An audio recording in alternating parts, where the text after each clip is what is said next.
Hello, changemakers. Bonjour tout le monde. Tanchi, kia? I'm Mike Perry, and I'm honored to be the Executive Director of the Institute for Change Leaders. And welcome to this new Voices of Change podcast. The ICL equips people from all walks of life with the public narrative storytelling and concrete organizing skills they need to lead transformative, lasting, and progressive change in their communities that they and their communities want to see. We base our leadership programs on the work of renowned organizer Marshall Ganz at Harvard. Look around us. Times are tough. Where's the hope? Well, the hope is in all of us and in this new podcast for action. So won't you join us? And now, over to your Changemaker host. Hello, world, to everyone listening and all those who may have clicked on this podcast by accident. Welcome. My name is Alex Treadaway, and this is ICL's podcast, Voices of Change, where we talk to those who are making change, one voice at a time in Canada and beyond. And for episode 3 of this podcast, we wanted to find someone analytical, resilient, intelligent, someone helping to drive the conversation and ideas. And I have to say, our guest's name was top of our list, and we're very grateful that she found time to join us today. She's the co-founder and chairperson of the Basic Income Canada Network. Prior to that, she enjoyed a 3-decade-long career in Canada's federal public service, where she worked developing and analyzing policy in areas such as income security, taxation, child support, and parental benefits. And she's also the former executive director of the National Council of Welfare and a former negotiator for Canada at the United Nations for Gender Equality. But perhaps most importantly to her, she's also a mother and a grandmother. Listeners, it's Sheila Regehr. How are you doing? I'm great, Alex. I'm very happy to be here. It's great to have you. Yeah. Thank you for letting me give you a little bit of My introduction sounds a bit much, but we will carry on. That's okay. And you know what? I'm going to start off very low stakes this morning by asking you, what's your coffee order in this morning? You've got some coffee in your mug there. And we had some coffee on the way into the studio this morning. What was your coffee of choice? Yeah, coffee is my lifeblood in the morning. This one from your local purveyor, just across the street a little bit, is just regular black with something non-dairy in it and no sweetener. Okay. So no sort of fancy stuff. No, if you start putting fancy stuff in it, it's not coffee anymore. Right? I don't know how people do milk and coffee. I need to taste the coffee. I need to have the kind of acrid bitterness of it all. And I'm really glad that you like coffee, because I did plan this question before I knew you liked coffee. Perfect.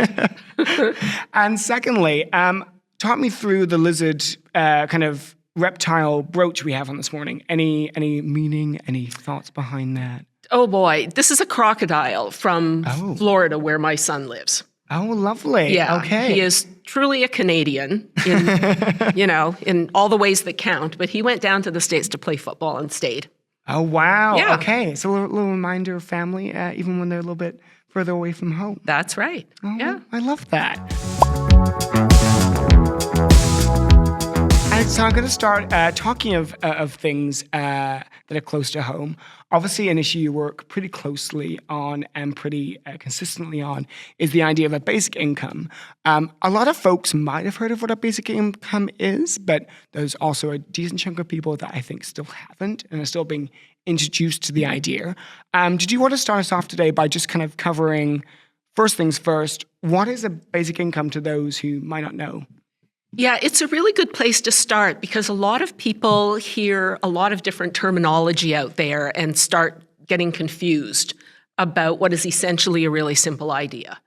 So the basic idea is that everybody should have a certain amount of unconditional income that's sufficient for you to survive and have a decent life and live with dignity in order to meet your needs and participate in society, do whatever else you need and aspire to do.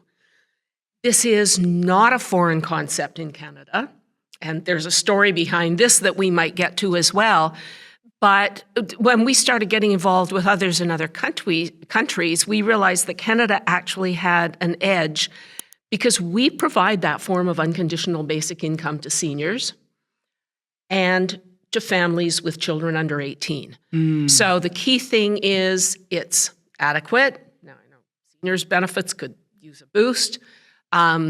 Children's benefits aren't enough for the whole family, but they're a reasonable amount for raising a child. But they're unconditional. You don't have to jump through hoops. You don't need a worker. You don't have to prove that you're behaving in a way that somebody thinks is appropriate in order to get this. You decide. You decide how you allocate your time and your resources to all of the things in your life. The care for, people around you, volunteering in your community, and paid work. I think that's a wonderful summary. Thank you for just comprehensively covering the entire idea. We'll end the podcast now. So if I can go on though and add just one more wrinkle. Of course. Because very often people talk about universal basic income. And in Canada, we talk about a basic income guarantee.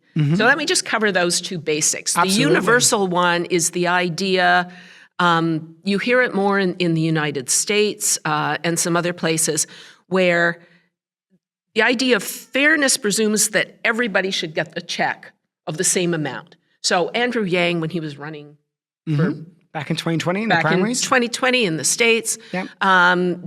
Decided that $1,000 for everybody was a good idea. In Canada, we don't do it that way. And for some very good reasons, including very pragmatic ones, our seniors and kids benefits are run through the tax system, so we know how much people make. We know who really needs the income the most.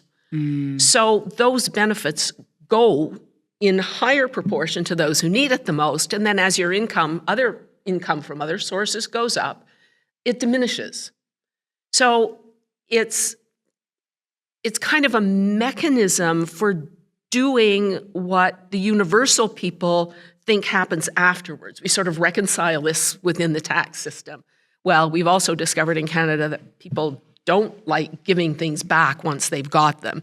So it's better to do the tax calculations up front. Yeah, absolutely. I think that's a really important point because, as you said, it can take different formats and they have different impacts and different kind of consequences.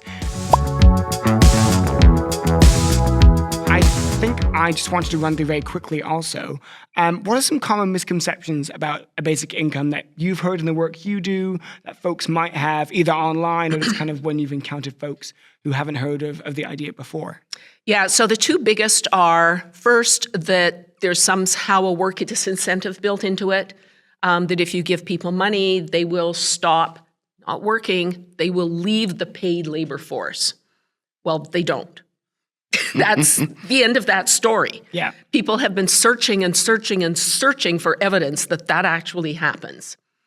Slight paid labor force reductions are actually a transfer to other forms of work. For young people and people who are, whose jobs are becoming obsolete and they need more training, for example, it's education. So, the effort that you're putting out goes into education, which is going to be able to help you in the future. The second major group is primarily women with young children, particularly single parents. So the transfer for overworked people is a transfer of some of your paid work time into care for your children, which both of those things are very positive and super positive in the long run. They're temporary. Absolutely. I think it's really interesting that you mentioned there kind of unpaid work and that whole part of the economy that we don't often talk about.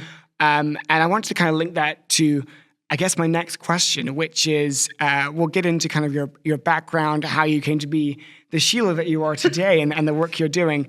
But to start off, I wanted to just take a quick dive into what made you first get involved with basic income as an issue? What makes you passionate about it? That's a really good question and a really long story. I just sort of feel like there were all sorts of different points in my life that got me to this place. And I think a lot of it was around gender equality, and it was around the issue of so much of society's essential work not being recognized in the economy and not being paid.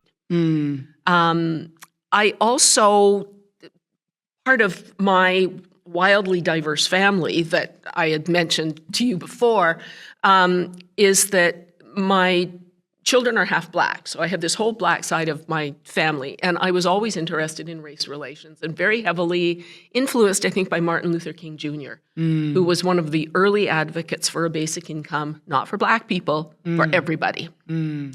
Because that would be a solution, not just to poverty, but to a lot of the disputes and tensions and, social dynamics that were really damaging.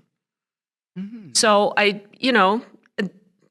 everything I've done since then, I think, kind of leads me to reinforce that a basic income really is essential. And do you have any sort of personal experience with that in terms of how it might have changed parts of your life in particular, or? Yeah, so I am a planner. Like, I plan everything. I'm just like one of those people that annoy all of those who are really laid back. I always got to have a plan.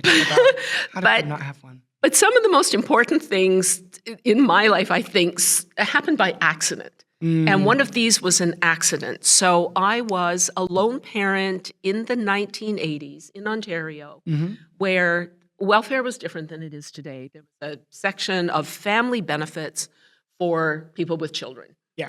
And a lot of the take-up there, naturally, was for single parents. So I was one of those.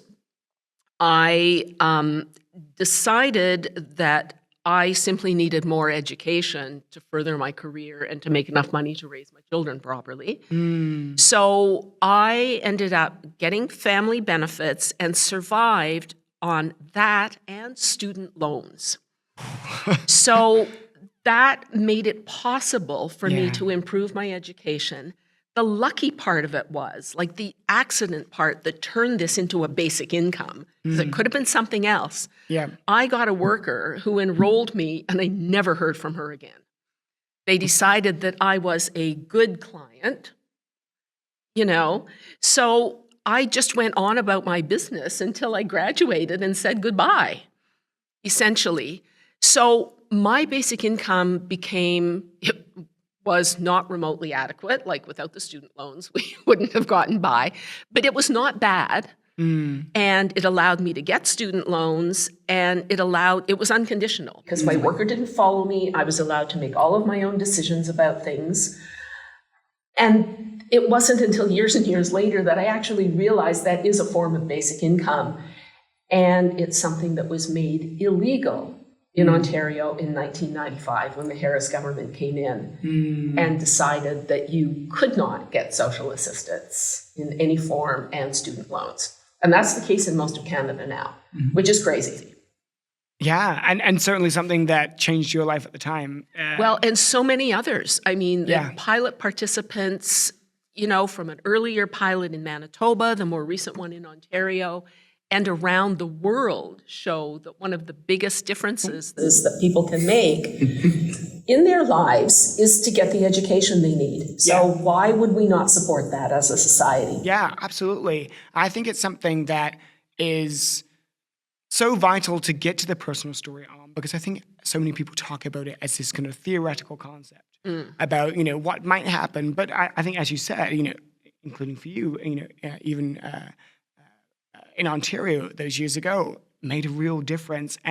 But hadn't occurred to you maybe until a little bit after it happened, or at least, once it started once happening? I really got into the basic income world, and I kind of went, wow, that's sort of what I had. I don't think anybody intended it to be that.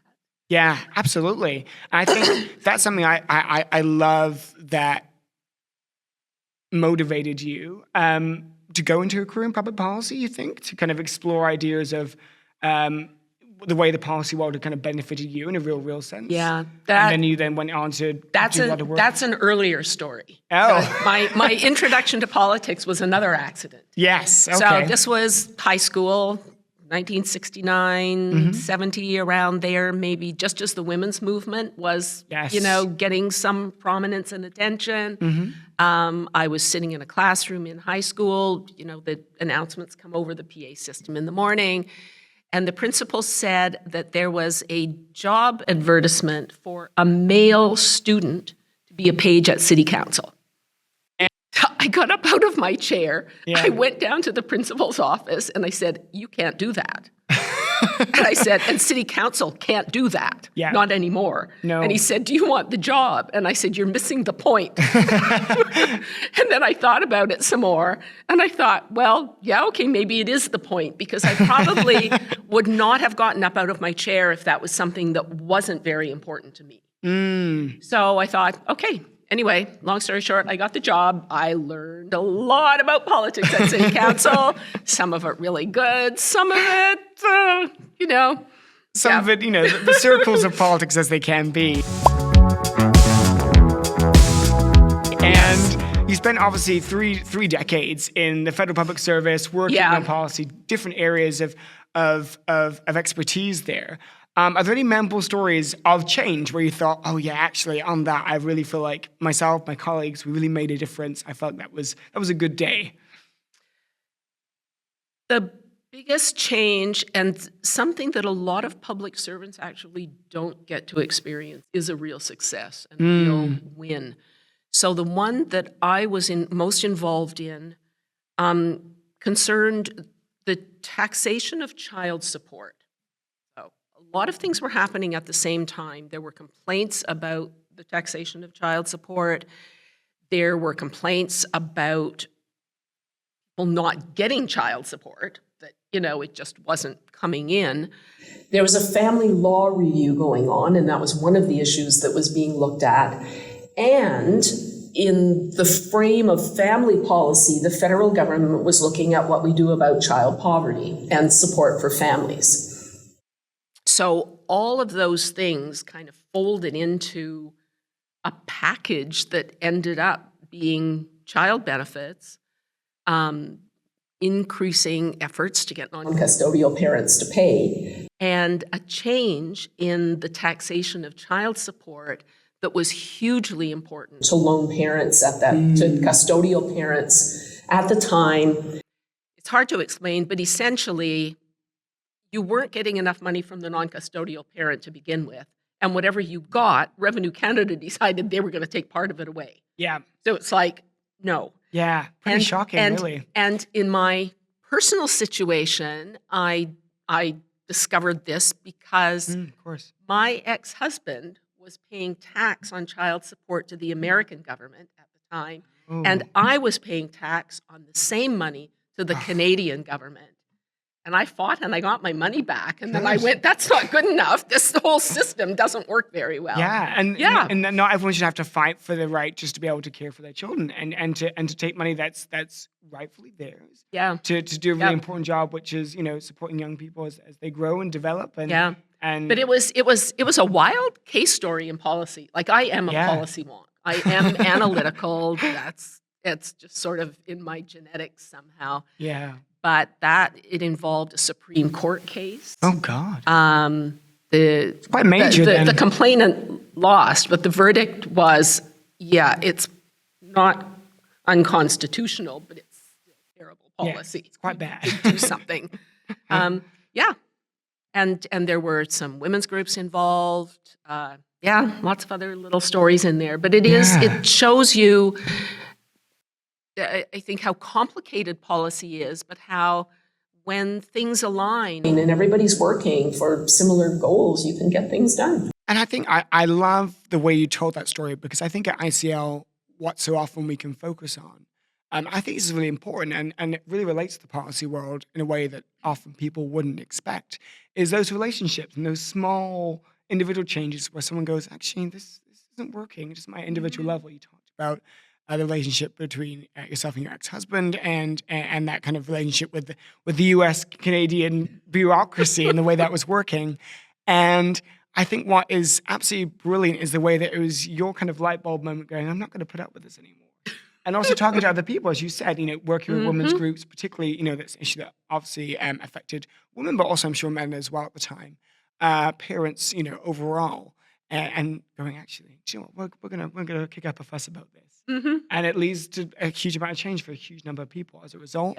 Canada and the US now have various different arrangements to make sure folks aren't double taxed and all sorts of schemes, and that's partly because of some of the work you've done. So I think that's a wonderful story to share. Actually, I'm actually very touched. And something I want to talk about, obviously, a basic income could have many potential benefits. But one of them, obviously, were particularly for families, and particularly, as you said, for that kind of daily kind of humdrum, just kind of pace and rhythm of life. And we talked about your career in the federal public service as well. And the federal government has actually tried the idea of a basic income before. It's not like a revolutionary thing. It's actually been done, and I'm going to particularly point to the example in the 1970s in rural Manitoba, in a little town called Dauphin. And I'll let you talk a little bit about what happened in this little town in Manitoba. Right. So Manitoba was among several sites in Canada and the US that were being looked at. What was really unique about Dauphin was that it was a saturation site, which meant it's not just a few people, it's like everybody who was eligible based on income levels was able to get access to this benefit. It's a sad political story that ended it because it was a combination of the federal government and Manitoba governments, very progressively run at the time, who decided that this was something that, really needed to be done, and there were key people involved who designed the pilot, who are still working with us. Yes. Yeah, which is really great. And then the political environment changed. They decided that this wasn't a good idea, that we really couldn't afford it, and they buried all the data in boxes for decades until they were unearthed by Evelyn Forget at the University of Manitoba. And she and some other colleagues then went into this data and looked at what the results were. And the results were phenomenal. And a lot of the work that she did was, again, kind of another one of those policy alignments that nobody quite expected. But because around the same time they were developing the Medicare system in Manitoba, she was able to compare health data with some of this pilot data and, take a look at what was happening to people. So, one of the stunning effects was that there really was quite a significant, like 8.5% decrease in use of hospital and medical services for all kinds of things, particularly injuries and accidents and mental health concerns. And just to briefly interject there, in terms of 8.5 being a big percentage increase, how often, would you see that level of increase or decrease in the policy? Nowhere. Yeah. So Dr. Danielle Martin, who is one of Basic Income's greatest supporters, and she wrote a book that includes this too, as basic income as a key support for the healthcare system. She said if anybody could find anything else, like a drug that would do that, they would put it in the water. Exactly. Yeah, it's huge. It's unheard and of. that's where we learn too that these mysterious, mythical kinds of work disincentives were actually very positive transfers of work to education and child rearing. Yeah, and also I just want to cover a little bit about kind of small business investment as well, because particularly in Dauphin, you saw folks spending more money in their community, folks taking more chances around starting their own business, investing in a business they already ran, and in local resources. Oh, yeah, and and there was one guy, I won't remember the story correctly, but it's in a film somewhere. The guy with the red truck. So one of his investments was in this truck that allowed him to do things on his own farm and in his own business. But then he was able to rent the truck out to other people who could do all kinds of things that otherwise wouldn't have been possible for them too. Another one of my favorite stories from that era too is somewhat, and it shows you the contrast between conditional and unconditional systems. She was a lone parent. She had wanted to get into an educational program. her kind worker thought that was, she should just worry about raising her daughter and not worry about any of this other stuff. It's all too much. Dear, it's too much for you kind of thing. Yeah. Well, with a basic income, she went, nuts to you. I'm going to go get myself a library degree. I'm going to show my child that there's another future. Oh, that's fantastic. And I think particularly in Dauphin, what I wanted to just kind of distill down a little bit is we talked about some of the models of a basic income and the different types. You said obviously you can have universal. We talk about more in Canada the idea of a basic income guarantee. Which kind of program would we classify the Dauphin pilot as? So Dauphin was very much a guarantee. Yeah, the Ontario pilot later was very much a guarantee model. Many of the ones that are being run in different parts of the world follow that as well. Some of the more universal ones tend to provide smaller benefits. There are, lots of different ones happening in the United States. One of the biggest that they just reported results on was Sam Altman's AI focused or AI driven kind of interest in basic income. And they ran a big pilot in Texas, and that was more a universal. And for me, and one of our colleagues in the United States who wrote about this, one of the findings of that actually documents the positive nature of a guaranteed income, because it showed that the lower income people actually benefited more and their lives changed more in a positive direction from getting that income than those who really didn't need it. I mean, if somebody did give me during COVID, the federal government, for some reason, because I'm old, sent me $400. Yeah. And I gave it to somebody else because that made no sense. My age had nothing to do with how I was dealing with COVID. I have a half-decent income, and that's wasteful and harmful because it could go to people who really need it. But, in that sense, it also kind of economically empowered you to help somebody else, and that's still having an impact, right? That's right. And that's one of the fun things they're finding about basic income in so many of these smaller pilots in cities in the States, for example, is this ripple effect in communities. So you talked about the effect on business. There's ripple effects in neighborhoods where a benefit that's provided to ex-cons in one experiment means that the neighborhoods everybody lives in are all much safer now. Yeah. All of these different effects. So the earlier question that you asked me about, what are the biggest myths and that sort of thing, the other one is that it costs too much. And when you start adding up how much it costs to keep people in prison, to try to keep neighborhoods safe, to try to keep women safe from abusive partners, to try to keep people fed through food banks, which is a really dumb response to food insecurity. And a growing problem now, absolutely. And policing services to clear tent cities. Yeah. All of these things we are paying for. The healthcare system budgets are going through the roof because that's kind of our default social security system in this country. There's a beautiful chart in a Newfoundland and Labrador Health Accord that shows very clearly how de-investment in social services means an escalation in money that you have to pay out in health services. There's a very clear and direct relationship. Yeah. You spend the money at the beginning so you don't have to spend it later on. And in fact, you spend less. So the investment in something like a basic income, it's not going to solve everything. Nobody claims that. No. Nobody who's serious does. But it can help so many things. It's simple. We can do it. Yeah. As you said, it's not a hugely complicated idea. There's some little technical pieces about how you might want to implement it. But exactly. The core principle is pretty simple. There are things to work out in this country, make sure that, everybody gets it. There are issues we've worked with people in the Northwest Territories, and how you do this in populations where you've got rural and remote areas, where you've got people involved in Indigenous communities where a lot of their livelihoods are sustained through non-market activity, hunting and fishing and that sort of thing. So there are differences across the country. Fine.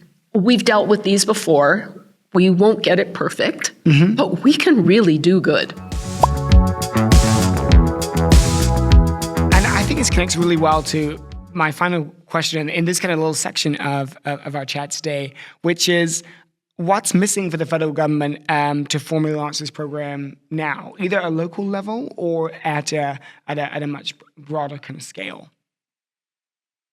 That's the tough question, and I think that's why we're so excited about working with change leadership training and the kinds of things that involves, because there is a resistance there, this idea that there's not enough evidence, that we don't know enough, that there's a work disincentive, that it costs too much.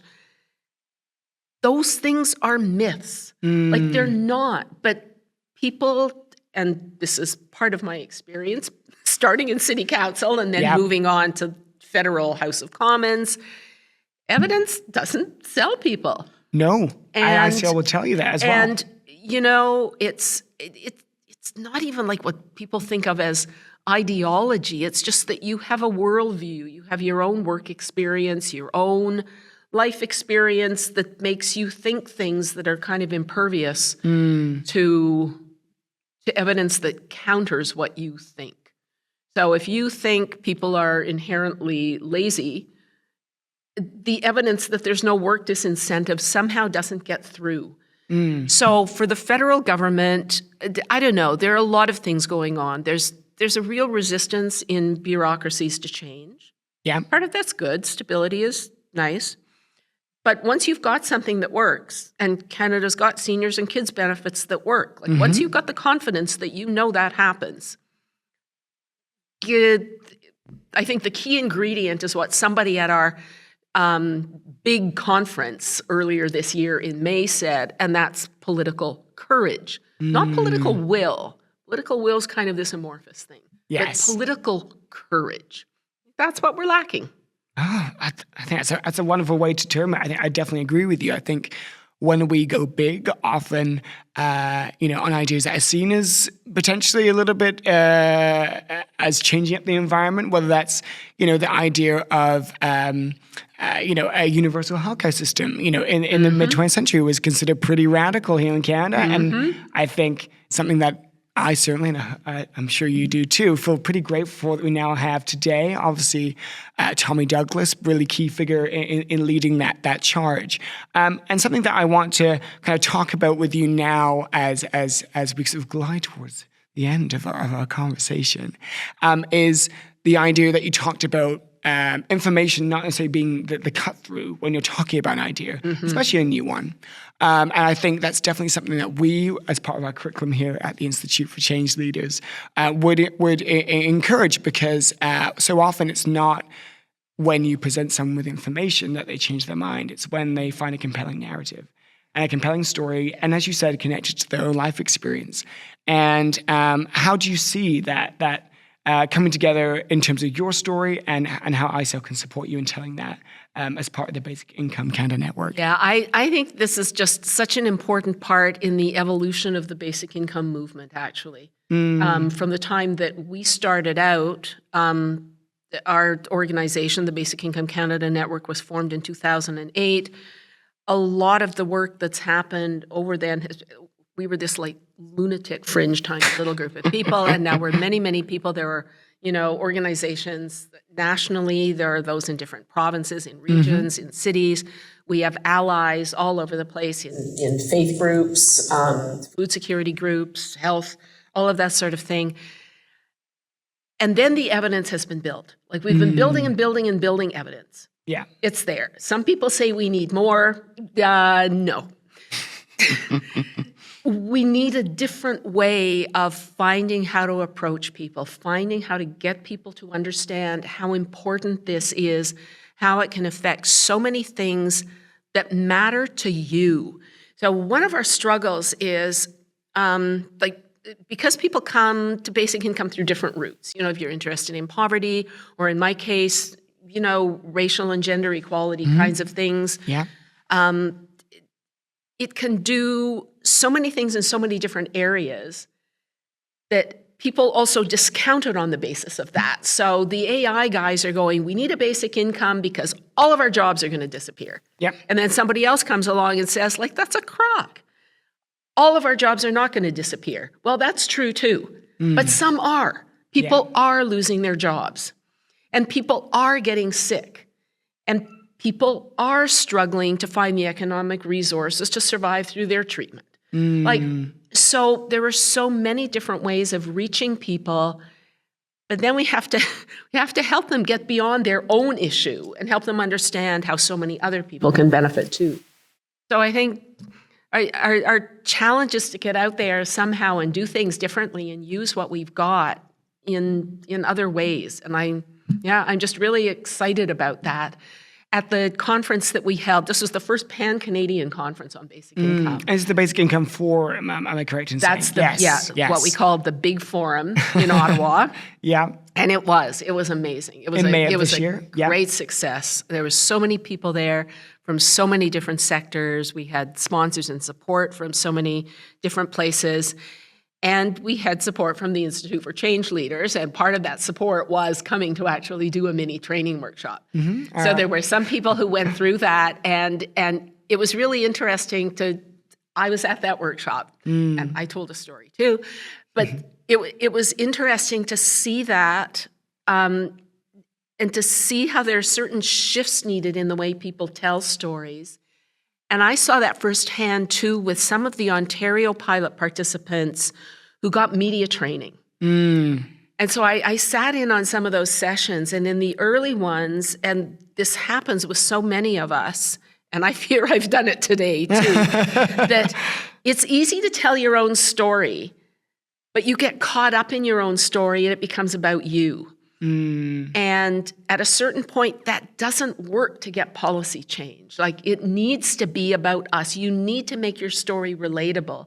And for some of the pilot participants, absolutely understandably, the trauma that people have been through, living through poverty, not just poverty, living through the experience of social assistance is got to be the worst thing in the world. It's terrible. It's humiliating. It's awful. And the changes in your life that lead you to that position. Living through that trauma, it's hard to get over the trauma. But to tell a story compellingly that helps bring other people in, because too many people say, you must have done something wrong. That could never happen to me. Yeah. I don't relate. So making our stories relatable, making them about us, making them about something bigger and about policy change. Yeah. And this one is huge. It's really important. It's exciting. It's the moment where you're telling a story and the person you're telling to realizes they're in it as well. Yeah. And we find that a lot with the basic income movement. I think there are people who inherently get it. It's like a light bulb going on. And there are others who are just going, this is just the wackiest idea I've ever heard. And gradually some of them come around. So we need to get more on board. Okay. So getting more people on board and bringing folks into a movement. And we're really excited at the Institute for Change Leaders to be doing a lot of work with the Basic Income Canada Network over the coming months. Really grateful also to have the support of the Toronto Foundation in that work. Absolutely. Big thanks to them. What's the key trait that people have when they're walking in the room? And, they might be walking to that room for the first time or for the 1,000th time. What's the key trait that they have to have or at least be willing to kind of take on and be open to in order to create change?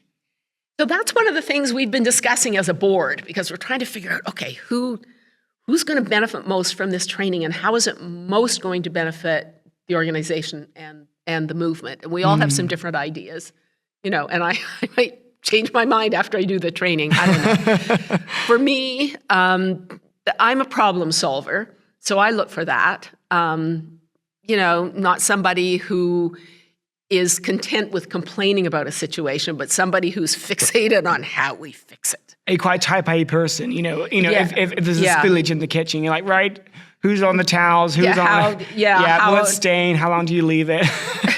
Exactly. Sort of how are we going to get this done? We've talked about the fact that it helps to be outgoing. Yeah. But we've got some introverts, and I'm one of them. Like, I'm an introvert. There are different ways that people can support and encourage change amongst others. So there are different things.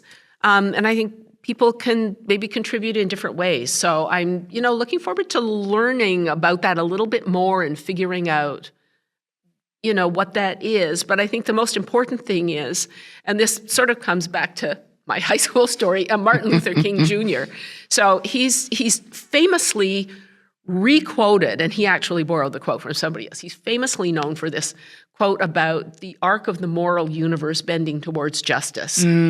Yes. Hardly anybody ever finishes the quote. The end of it is very colorfully put, more so than I will. The only way that happens is if you get up out of your chair and get off your butt and bend it and twist it and make it change. So, you got to be willing to be motivated and to be active. So standing up, and like for some people that's hard, but once you learn to do it, it's amazing. I think that's a wonderful note to end on. And I will only say that it has been an absolute pleasure. Sheila, thank you so much for taking the time out of your day, out of your life, and for talking to us about an issue that's really passionate for you, and one that I think so many folks are going to be really engaged in over the coming years. We're living in a cost of living crisis. I think it's never been a more relevant time for a basic income. Thank you so much. Thank you so much for the opportunity, and I hope people listening will stand up. Go visit our website. Go find a local organization. Take a look at the Basic Income Canada Network. Something you can do. Absolutely. Yeah. And that's been Voices of Change, where we talk to those who are making change one voice at a time in Canada and beyond.